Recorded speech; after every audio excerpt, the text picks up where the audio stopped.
People often ask me why I stayed in Sweden. Let me show you why.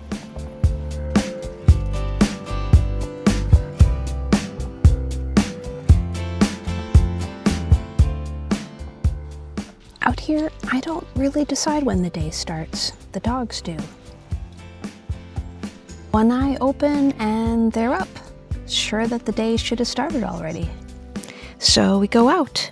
We pick berries for breakfast and walk the yard, and most importantly, I get my coffee.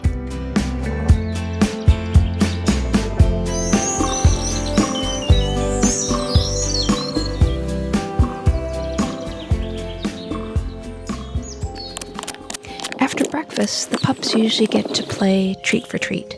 It's a game we made up where they run for the ball, bring it back, and you got it, get a treat. We repeat until one of them is tired, and to be honest, it's never them. And somewhere out in the field, a crane starts up. They call these birds trana. They're bigger than you'd ever expect. The first time you see one crossing the yard, it's like someone let an ostrich loose. And it screeches right in unison with Finn's barks. Then the day's real work. A little at the computer, some laundry washed by hand because our well is dry right now. Then there are outside chores like watering, mowing the lawn, the barn. And right now I'm scraping old paint off the back of the house. I try to do one side of the house every year until I'm done. None of it's rushed. It's just me kind of moving around the place,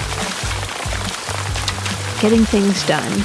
Some of it's hard. The house is always needing something. But I've come to really enjoy it. Middle of the day, we take a long walk. People say walking in the forest is restorative, and it is. But honestly, it takes a few minutes. For the first 10 minutes or so, I'm still thinking about work, chores, all the things that are on my mind. And then somewhere around minute 11, it all lifts. I stop thinking and I start noticing the trees, the birds, the sound of all of it. It's probably a little bit like a runner's high. It's not instant, but once it sets in, you know you're experiencing it. By any measure, this is just an ordinary day, but somehow it still amazes me, every bit of it. We almost always find something to pick while we're walking. Chanterelles on some days. This year's a bad year for chanterelles. Right now it's a decent time for blueberries. They're everywhere. I bring a little container. Sometimes I bring the berry rake, which basically turns blueberry picking into a tiny outdoor vacuum. I sift out all the leaves, I rinse the blueberries, and I let them dry in the sun. The dogs, of course, have been eating them the whole time.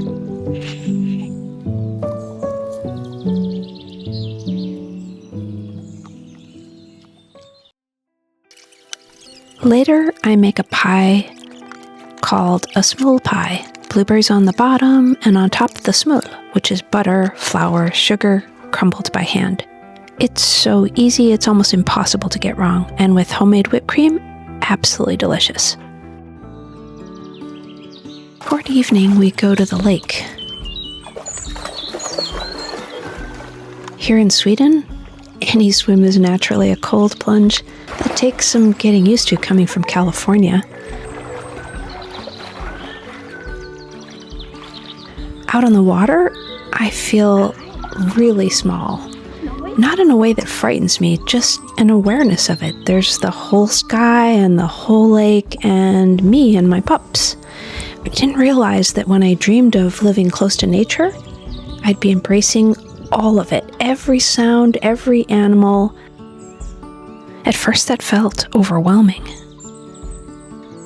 I spent a good deal of my life afraid of the wrong things, deadlines, being late, and most of all, what people thought. Here, the fears are older. They're simpler.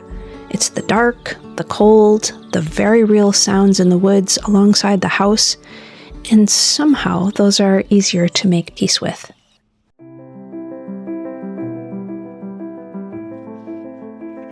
Last night, I stood outside trying to photograph the stars, fumbling with the focus, the settings, the camera in my hands on a not good enough tripod.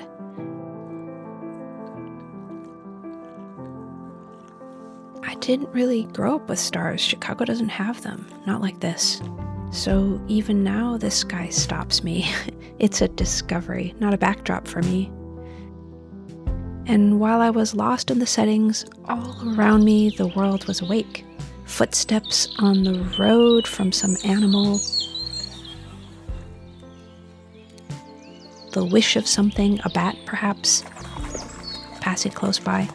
Screeches from deep in the forest alongside the house. That screech? What was that? Those footsteps? How close are they? The fear is never the thing itself, it's just not knowing.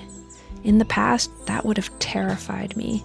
Now, of all the things in this world to be afraid of, I've decided it's not going to be these things. Although, I'll be honest, you can make peace with the great dark unknown and still not be ready for an actual bat to come wishing past your head. So, when that happened, my daughter and I very calmly decided to watch the rest from inside. None of this is remarkable, really. Berries, birds, bats, a pie, a swim.